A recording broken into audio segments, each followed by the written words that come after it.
Ya, Assalamualaikum warahmatullahi wabarakatuh. Waalaikumsalam warahmatullahi wabarakatuh.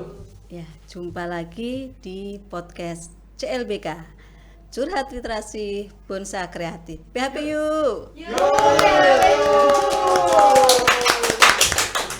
Ya, eh, pada pagi hari ini kita kedatangan tamu yang luar biasa ya, lintas sektor kita yang biasa kita repoti. Kita repoti terkait dengan pelayanan kita di masyarakat ya.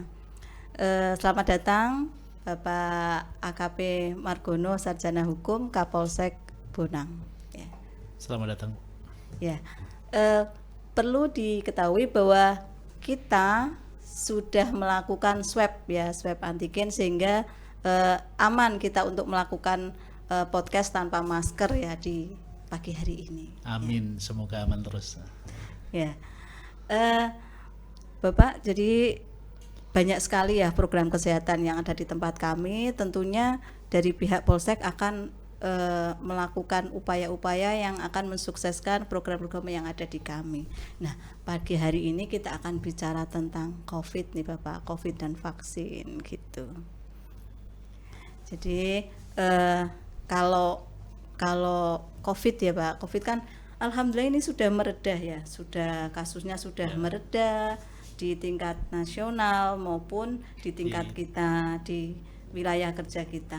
Nah, tapi di beberapa bulan terakhir ini justru ada sedikit kenaikan Bapak. Jadi kami kemarin dikumpulkan terkait dengan apa sih yang harus dilakukan kalau kasus-kasus nanti sampai meningkat lagi. Tentunya kita kan lebih berpengalaman ya Pak, berpengalaman di apa sih yang sudah kita lakukan di yang kemarin kita Nun Sewu tidak ada persiapan. Dengan pengalaman yang kemarin harapannya nanti bisa penanganan COVID dan lebih bagus ya gitu.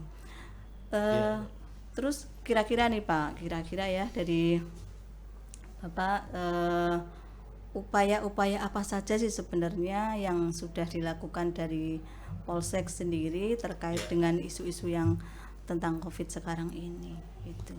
Ya Ibu, terima kasih. Kita sudah 2 tahun bersama-sama untuk menangani COVID yang ada di wilayah kita, terutama di wilayah Kecamatan Bonang ini. Dan alhamdulillah sampai saat ini di tempat kita, khususnya di Kecamatan Bonang ini sudah steril. Kita anggap sudah tidak ada lagi yang terkonfirmasi COVID. Tapi mengingat untuk di wilayah lain, itu di tempat-tempat lain itu sudah mulai ada peningkatan lagi, berarti kita tetap melaksanakan himbauan kepada masyarakat, penekanan bahwa protokol kesehatan ini masih penting dan masih harus digaungkan di lingkup desa, di masyarakat, khususnya masyarakat Bonang, bahwa yang saat ini sudah mulai protokol itu mulai kendor, ya ini kita waspadai lagi, termasuk kegiatan-kegiatan masyarakat, baik itu kegiatan keagamaan, kegiatan sosial yang kemarin pada saat meningkat COVID itu kita hentikan, tidak ada sama sekali. Saat ini sudah mulai berangsur-angsur ada, tapi kita tetap waspadai, jangan sampai nanti protokol kesehatan ini terus lepas dan lupa gitu.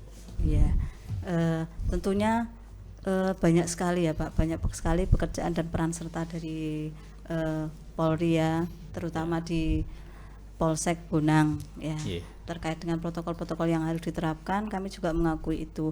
Kira-kira lewat siapa nih Pak? Kan banyak nih, Bapak sendiri ya kan, anggotanya mungkin anggota yang di desa atau apa, kira-kira apa sih yang mereka lakukan terkait dengan hal-hal tadi itu? Kita sampaikan kepada Babin bahwa Babin ini adalah kepanjangan dari kepolisian, yang mereka ini langsung bersentuhan kepada masyarakat. Mereka membawa misi selain tugas pokok kepolisian Harkam Tipmas, juga saat ini menyampaikan perkembangan situasi yang ada saat ini. Saat ini COVID, mereka secara maksimal melaksanakan tugas menyampaikan kepada masyarakat tentang bahayanya COVID dan bagaimana penanganannya. Ada updating terus ya Pak ya, Updating terus. terkait dengan Ya. kondisi masyarakat sekarang ini, biar mereka bisa menyampaikan sih Iya, sebenarnya betul, Bu. apa sih yang menjadi visi misi dari kepolisian sendiri, Iya, begitu ya Pak ya. Terus sebenarnya kan awal-awal dulu ya Pak, awal-awal dulu kita ini kan COVID ya, tiba-tiba ada COVID ya, kita nyun sewu belum prepare, belum siap terkait dengan kondisi pandemi ya. Ada yang sampai meninggal, ada yang alhamdulillah bisa bertahan ya, sehat sampai sekarang. Kira-kira terkait dengan karantina, kalau dulu kan karantinanya terpusat ya Pak, itu ada hal-hal yang nyun sewu kita kan harus membawa ke sana nih, harus ke itu. Bagaimana kondisi saat itu Pak itu? Yang awal-awal pelaksanaan kita melaksanakan karantina yang terpusat, ini kita memang dihadapkan pada situasi yang sulit. Waktu itu banyak masyarakat yang belum memahami bahayanya COVID, terus mereka juga belum bisa secara sadar menerima bahwa mereka itu sebenarnya terjangkit virus COVID. Kita temukan bahwa yang harusnya kita karantina secara terpusat ini banyak tantangan-tantangan yang kita temukan, loh. Ada yang menolak, tapi ada juga yang secara kesadaran Menurut bisa gitu menerima Pak, ya. Terus terkait dengan karantina nih Pak, karantina itu kan ada yang terpusat, ada yang di desa. Kewilayahan di Ya. Nah, terus yang di karantina di desa itu bagaimana sih sebenarnya menurut versi Bapak, persiapan di desa itu siapa apa tidak sih Pak gitu. Terus upaya-upaya mungkin dari jenengan kerjasama dengan pihak puskesmas seperti apa, sehingga dari kecamatan juga ya itu nanti biar itu mereka melaksanakan seperti itu.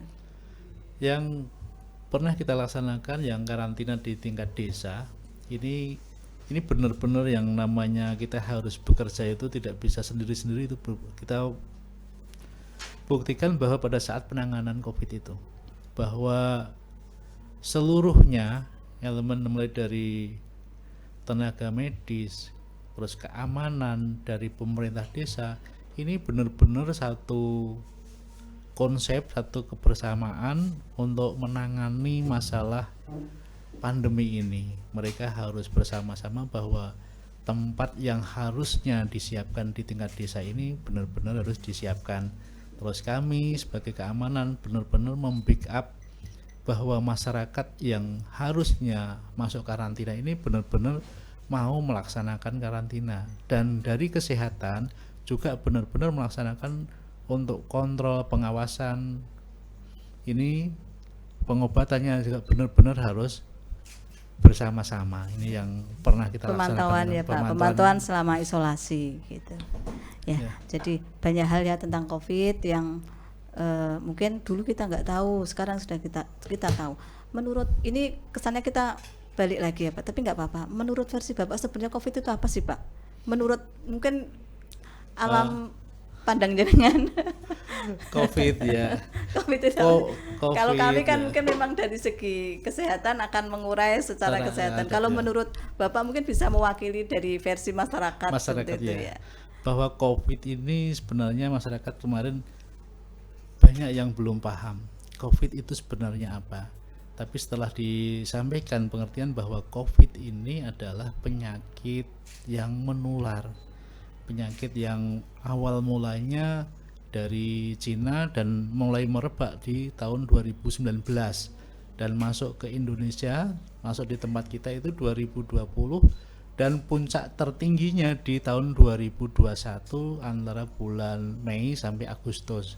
Nah, ini mereka setelah banyak masyarakat yang terkonfirmasi, masyarakat yang mulai terinfeksi, ini baru menyadari bahwa mereka benar-benar penyakit ini adalah penyakit yang paling mudah menular, dan efeknya juga kita ketahui sendiri bahwa tingkat kematian juga sangat tinggi. Itu mereka baru tahu itu COVID-nya seperti Bahaya itu, gitu ya, Pak. bahayanya. Serius sekali ternyata Pak Kapolsek ini pengetahuannya luar biasa ya. Jadi sampai tahu nih asalnya dari mana, kemudian kapan sih kita rank tertinggi ya, kasus tertinggi, sampai bahayanya, tentang kematiannya juga beliau menyoroti luar biasa ya. Jadi ini kelihatannya serius ya. Kita butuh tepuk tangan kayaknya nih. Ya, Ya, terima kasih. ini CLBK kita Pak, CLBK kita, semoga nanti CLBK itu bisa mengurai permasalahan yang ada di kesehatan ya. Jadi bukan hanya kuratif maupun istilahnya pengobatan saja, tapi lebih ke promotif preventif, program-program yang ada di kita gitu. Terus itu Pak, saat pasien meninggal, pasien COVID itu meninggal kan harus dimakamkan secara protokoler nih. Nah, otomatis itu banyak sekali permasalahan ya. Bukan saja di kami, bagaimana kita memberitahu, mengedukasi kepada keluarga maupun masyarakat yang ada di situ harus pemakaman secara protokoler. Ini mungkin dari jenengan kira-kira waktu itu nih ada kisah mungkin ya, ada kisah yang mengharukan gitu. Atau kisah yang bisa dibagi untuk kita gitu loh Pak, terkait dengan apa sih tugas wewenangnya di situ, kemudian kejadian-kejadian apa yang mungkin bisa di-share ke kami. Mungkin yang lucu-lucu juga bisa, nggak apa-apa Pak. Nah itu Bu yang kita laksanakan pada saat pertama kali ada masyarakat yang meninggal terus dilaksanakan dengan protokol kesehatan. Ini yang menjadi tantangan kita. Di awal pandemi, di awal ada masyarakat yang meninggal dilaksanakan dengan protokol kesehatan ini banyak penolakan dari masyarakat. Mereka yang biasanya dengan warganya meninggal ini dilaksanakan prosesi, terus disolatkan jenazahnya, penghormatan terakhir ini juga kebanyakan masyarakat ini melihat mau Ngurmati terus penghormatan terakhir. Nah, pada saat protokol ini mereka tidak bisa melihat ini yang banyak penolakan, terus banyak protes-protes dari warga, sampai masyarakat ini bersikeras. Kalau sudah bersikeras ini kan berarti kita harus mempertahankan, karena resikonya kalau mereka ini sampai membuka, resikonya juga nanti kan lebih akan lebih besar ya. Terhadap yang lain. Ini tantangan kami, ini tetap kita edukasi, kita memberikan pengertian dengan merayu-rayu supaya mereka bisa menerima dan mau mengikuti anjuran dari kesehatan. Tetap harus prosesi dengan protokol kesehatan. Ini yang sampai proses merayu-rayu ya Pak ya. Semoga berhasil. Tapi berhasil ya Pak merayunya ya Pak ya. Alhamdulillah, walaupun ada protes-protes semuanya juga mengikuti akhirnya mengikuti. Kemudian terkait dengan protokol kesehatan itu kan harus pakai masker nih Pak ya, jaga jarak, pembatasan kegiatan sosial, kemudian harus melakukan sesuatu yang tidak biasa. Dulu kemana-mana ya biasa aja, mau pegang apa juga tanpa cuci tangan kayak gitu. Nah terkait dengan protokol itu kira-kira ada kejadian lucu nggak sih Pak? Kejadian lucu waktu kita kan sering tuh operasi bareng ya Pak ya, operasi bareng, sosialisasi bareng. Ada hal-hal lucu mungkin yang bisa dibagi untuk kami Pak. Hal-hal lucu, hal-hal kadang yang membuat kita ini kadang kalau pas pada saat kita santai mungkin bisa menerima kelucuannya mereka, tapi pada saat kita capek juga kadang kita juga kadang habis kesabarannya juga. Ini hal yang lucu begini Bu. Jadi pada saat kita menghimbau kepada masyarakat, mereka ini jualan, dihimbau supaya menggunakan masker, terus pembatasan jam pelaksanaan bukanya ini kalau di sini ada gorengan, Iya, Pak. warung gorengan. Kalau pas pada saat itu diperintahkan untuk pembatasan mulai jam sekian sampai jam sekian, mereka tuh udah siap protes, suruh pakai masker, nggak Nggak mau, mau. suruh nutup, nggak mau, alasannya, wong ini tempat kami mencari nafkah Pak, terus nanti Iya. bagaimana? Terus kami paksakan, udah tutup, pokoknya tutup, tutup semuanya, harus hari ini tutup. Dia malah teriak-teriak, wes pokoknya saya nggak mau, kalau besok suruh vaksin saya nggak mau lah, bisa dilarang-larang semua sama polisi, nggak mau. Nah itu sampai seperti itu. Ya, memang apa ya, problem ya Pak Simalakama. Kita satu sisi harus menerapkan protokol, harus mengikuti anjuran-anjuran pemerintah. Sisi lain mereka ini apa ya, sumber bagi mereka ya Pak. Sumber, ya, Kan kita nafkah. nggak mungkin ya menutup kayak gitu kan, nggak. Iya. Cuma memang Membatasi, pemahamannya ya. pemahamannya mereka terhadap keinginan kita itu kayaknya masih agak Masih, lumayan ya. jauh gitu ya gitu. Terus ini nih Pak, kalau kabupaten itu kan menggrade kita pada leveling ya, level Ya. 1, level 2, sehingga penerapan protokol juga akan mengikuti kan, seperti Ya, itu. betul. Nah, kalau dari WHO sendiri itu kan protokolnya itu apa, leveling itu dinilai dari kontak kasus terkonfirmasi, kemudian kontak erat. Mencari kontak erat kan ya luar biasa ya, Ya, Pak. betul. Jadi sebenarnya minimal itu kalau mau bagus itu genomnya harus besar. Jadi harus yang kontak itu siapa, minimal 15.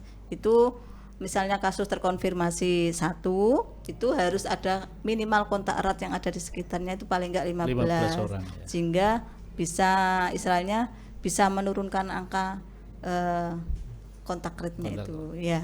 Itu kemudian yang kedua itu terkait dengan kapasitas respon tadi ya, kapasitas respon. Jadi kalau ketemu terkonfirmasi kita harus tracking, kemudian kita harus treatment kalau memang ada keluhan gitu. Yang ketiga itu tentang vaksinasi ternyata Pak, masuk Iya, indikator sekarang ya. vaksinasi. Vaksinasi kita masih, aduh Pak gimana Ya, ya? kita masih, ya. Saya sering ngomong dengan Pak, vaksinasinya saya masih kurang ya, karena memang target kita di wilayah, terutama di wilayah kerja saya, di wilayah kami itu di Bonang 1 kan memang Masih, tinggi iya. ya Pak, tinggi. Jadi terkait dengan vaksinasi awal-awal mungkin bisa ceritakan Pak, dari dulu kan kita bareng untuk pelaksanaan vaksinasinya saat itu, itu mungkin bisa jenengan ceritakan bagaimana sih target-target kita yang diketahui dari jenengan gitu, dari pihak jenengan. Yeah. Kalau kami kan memang sudah tahu angka, kita lakukan sekian kenaikan, kita lakukan istilahnya upaya-upaya untuk melakukan secara maksimal gitu. Ya, vaksin itu kan kami membackup juga ya, membackup vaksin selain dari yang dilaksanakan dari Bu Dokter, Puskesmas, tenaga medis Puskesmas, di kepolisian terutama di Polsek Bonang juga melaksanakan vaksin, percepatan vaksin. Kami yang kami laksanakan pada saat awal-awal itu kita pusatkan di satu tempat. Terus warga antusias. Tapi karena awal itu vaksinnya masih terbatas, jadi tidak bisa melayani semuanya. Tapi pada saat perjalanan itu juga ada suka dan dukanya pada saat vaksin itu. Kita sudah banyak vaksinnya melaksanakan di desa, tapi masyarakat yang kita vaksin itu ya memang ya ada kendala, ada yang sadar, ada yang tidak. Tapi sudah kita maksimalkan bagaimana upayanya, dan sampai saat ini kami masih melaksanakan vaksin di Polsek. Kami sasarkan kepada masyarakat yang melakukan permohonan SKCK yang datang ke kantor, masih kita laksanakan vaksin.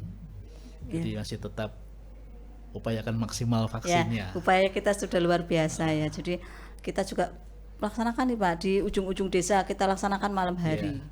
Nah, di bulan puasa waktu itu untuk mengakomodir mereka-mereka yang memang takut divaksin pada kondisi puasa gitu. Jadi dia tetap ya gitulah, tetap edukasi nih Pak, edukasi gitu. Ini Bapak kayaknya serius sekali. Iya. Ya, semua yang kita lakukan harapannya memang memberikan hasil yang maksimal ya Pak, ya. maksimal. Tapi tidak apa-apa, apapun hasilnya, yang penting usaha kita sudah maksimal ya, menurut versi kita ya. Oh iya, ini kan momen 17 Agustus ya Pak, 17 Agustus itu hari kemerdekaan kita ya, tentunya perjuangan dari pendahulu-pendahulu kita ya, terutama dari jenengan lah, dari TNI maupun Polri kan luar biasa ya. Jadi dulu kalau perjuangannya kan mungkin angkat senjata ya Pak gitu. Sekarang itu lebih mengisi kemerdekaan gitu. Jadi harapannya kita bisa bekerja sama Pak dengan baik ya untuk kedepannya, hal-hal yang perlu dikerjakan bersama, dikomunikasikan bersama untuk mencapai target bersama, insya Allah bisa tercapai dengan baik. Amin. Terus amin. Saya mau tanya satu lagi nih Pak, kesan-kesan Bapak nih selama di Polsek Bonang ini dengan kami ya di Puskesmas Bonang 1 itu kira-kira seperti apa sih Pak gitu ya? Kesan-kesan pada saat kita melaksanakan ya kerjasama selama ini ya, Bu, ya. kayak gitu. Ada Jadi, masukan mungkin buat kami gitu untuk perbaikan kami atau memang ya apalah gitu. Saya kira kesan-kesan kita pada saat kita melaksanakan bersama-sama mulai dari awal pandemi sampai saat ini kita